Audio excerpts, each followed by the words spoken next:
BYU football coach Kalani Sitake believed his football program performed well just one time amidst an 11-2 campaign last year in 2024, and he believes BYU can take it to another level or two in 2025.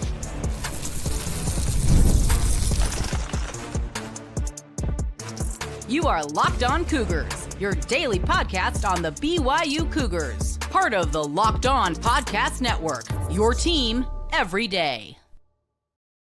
What's up, everybody? Welcome into Locked On Cougars, your daily podcast focused on the BYU Cougars. I'm Jake Hatch, executive producer at the KSL Sports Zone in Salt Lake City, Utah, and a 13-year credentialed media member at BYU. I am your resident expert and insider, your host here on this podcast. And as always, thank you for making Locked On Cougars your first listen of the day. All right, coming up on today's show, a little shortened edition because, we're expecting some news to come out later on this morning if you're watching in the morning. And if you're watching in the afternoon or evening, well, that news has probably already happened. And I don't think I have to say much more than that for you to understand exactly what I'm talking about, but we'll have more on that as it comes. But yesterday was BYU's annual Media Golf Classic. Now, they haul in all the media members from around the state of Utah, digital, TV, radio, etc., and give us an opportunity to obviously go out and hit the links at Cedar Hills Golf Club, but more importantly, afterwards, have a chance to catch up with players and coaches and kind of the final comments they'll make ahead of Big 12 Media Days. And even then, be a limited selection of the players who will be in attendance down there in Frisco, Texas.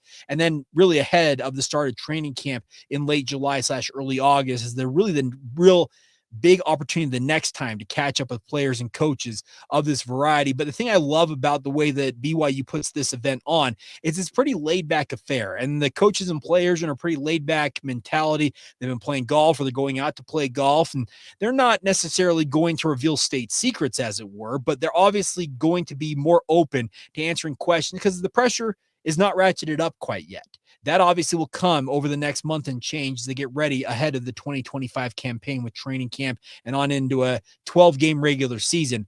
But the nice part is yesterday I had a chance to catch up with Kalani Sitake as well as with some of the other media members to get some of his thoughts on the BYU football program as they prepare for the 2025 season. And Kalani, in his typical fashion, he believes that BYU is very capable of taking things in 2025 beyond what they accomplished in 2024. It's the old adage that the head coach is never going to be satisfied. He always wants more from his players, and that holds true with Kalani Sitake. But he had some really, really good thoughts about what he took away from the 2024 campaign and also what he expects going into 2025, and even more about the overall investment in the football program and a whole lot more. So here you go. Are those comments that I was able to catch up with other members of the media, Jay Drew, Mitch Harper, Sean Walker, etc., sitting down with BYU football coach Kalani Sitake.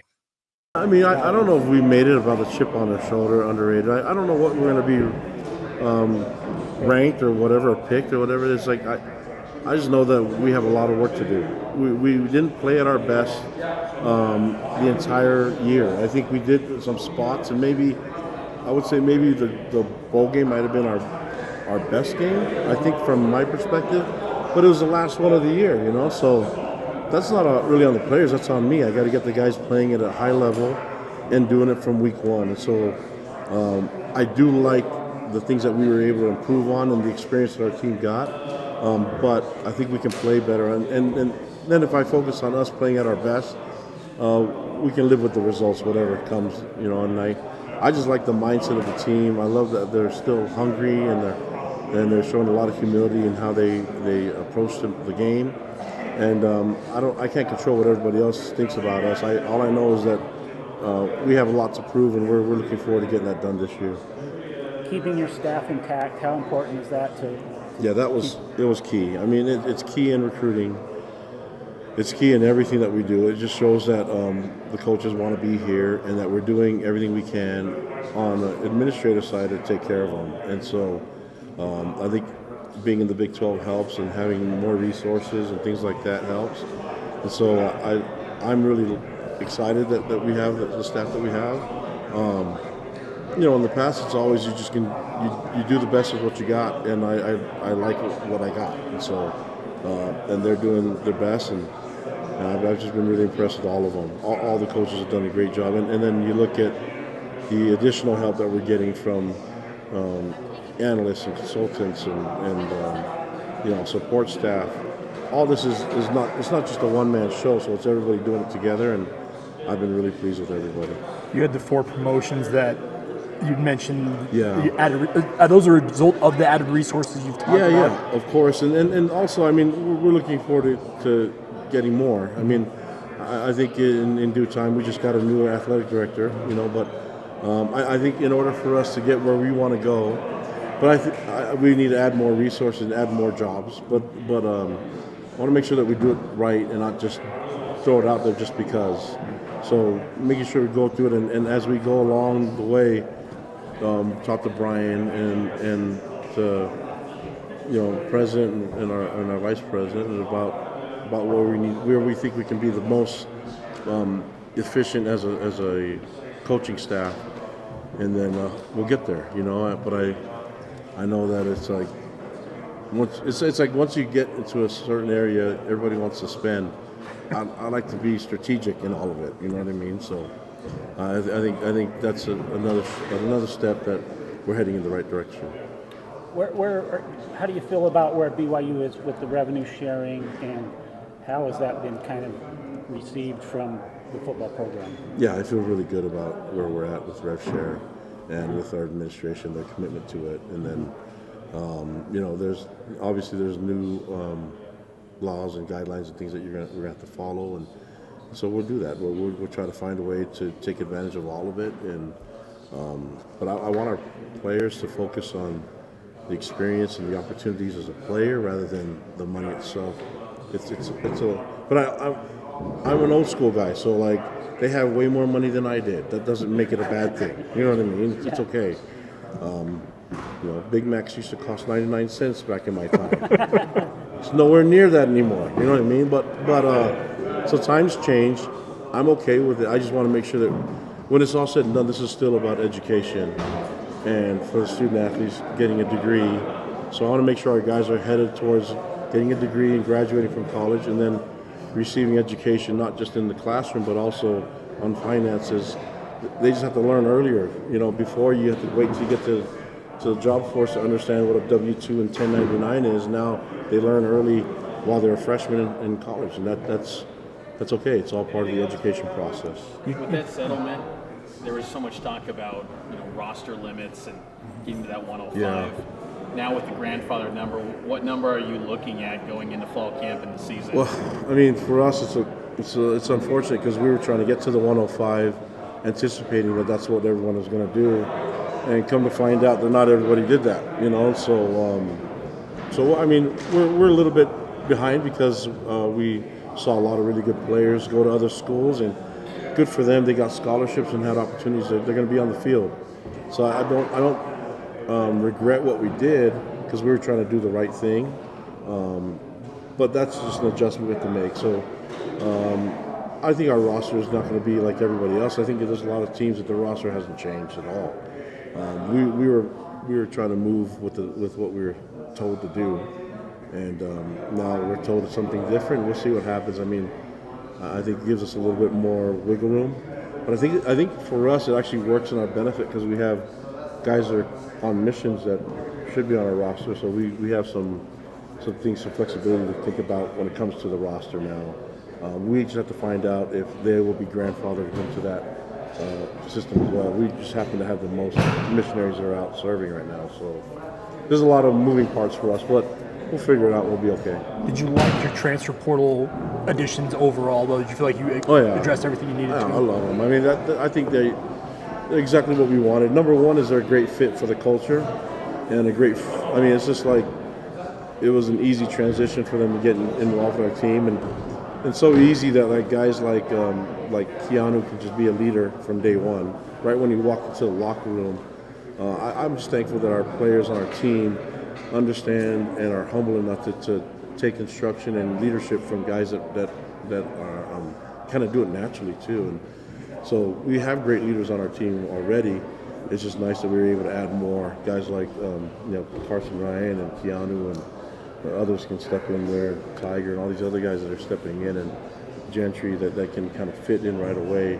But it's almost like they were ours to begin with. I just want to make sure we get them next time in high school first, so we can develop them, get them here. But yeah, it's all it's all been working the way I hope. There you go, Kalani Sitake, BYU football coach, and a big thank you to him, as always, for inviting us out to be a part of that Media Golf Classics. It's always one of my favorite things on the calendar to go out there and be a part of it. But more importantly, you heard him talk about in there that he expects more funding to be coming into the football program, but he also says they're not just going to spend it willy-nilly. They're not going to be out there just throwing cash to throw cash around, but they're targeted, and they're being very smart about the resources that are at their disposal. But BYU's got more money coming into the athletic department coffers than they've ever had at any point in their program's history, and they're rewarding Kalani Sitake as such. He had 4 new promotions on staff, 3 assistants to the assistant coaches, if that makes sense, as well as 1 analyst hire, but expect to have more of those in the coming days, weeks, and years ahead, because as you mentioned, he fully expects more investment from Brian Santiago and the BYU Athletics Brain Trust into the BYU football program. But beyond that, I also heard him talk about the fact that he still wants the focus for his players to be on getting an education. But he talked about there's both education in the classroom, there's education in real life, talking about W-2s and 1099 and having to pay taxes as an 18-year-old. That was something that he very rarely, if at all, ever had to deal with during his time as a BYU football program, but it's a part of everyday life now in this era of college sports with the house settlement, NIL, etc., and the amount of money these players are capable of making. And he didn't say that he's against BYU players making money. He's actually very much in favor of it. He just says, I want to make sure my guys are set up for success in the future with a degree, making sure that the money that they have earned, if they are so lucky to have earned a nest egg while they're playing college football, that's not just frittered away. He wants these guys to understand this can set you up for the foreseeable future, and he wants them to have a very prosperous future. And you heard him talk about how the 105-man roster cut downs, they'll figure it out. He said some programs didn't cut down at all. BYU was working on that. I think there was at least 8 guys from BYU's spring roster ended up at Utah State University, for example. So a little bit thin, it feels like, in certain areas for BYU because of those roster cut downs. But I also think that BYU understands that given time, because it's only a grandfathered in clause, that in the next 2-3 years, those guys, as they age out of programs, they're not going to be replaced. So there's a relatively kind of finite endpoint there that BYU will be on even footing with their conference and obviously other college football programs out there and have 105 guys. Now, he also talked about how missionaries could factor into this. Do they get the extra time to grandfather it in for BYU, or are they going to have to make some tough decisions when guys come home off of missions? It's another story for another day. But biggest thing is to say thank you once again to Kalani Sitake for inviting us out to the media event, but more importantly, being so open and honest with his takes. One thing I love about Kalani, he's a pretty straight shooter. I always appreciate his approach to this. He's open, he's approachable, and obviously he is very clear on what he likes, what he doesn't like, and what he expects from his football program. That is, once again, to take it to another level in 2025. So obviously looking forward to Big 12 Media Days in a couple of weeks' time. We'll get another opportunity to catch up with him as well as the players invited to that event. But looking forward to everything that's coming up because the football season, it's not far off, everybody. I believe we're 67 days away from today. So looking forward to it. And as always, thank you for being a part of this podcast. As I mentioned, there's some pretty sizable news that should be coming down the pipe here pretty quick if you're watching this early on a Tuesday morning. But get ready. Some good news appears to be coming BYU football's way, and we'll have more on that on a special edition of Locked On Cougars in maybe a couple hours time. So stay tuned for that. But as always, thank you for making Locked On Cougars your first listen today. And once again, as always, thank you for being an everydayer right here on the Locked On Cougars podcast.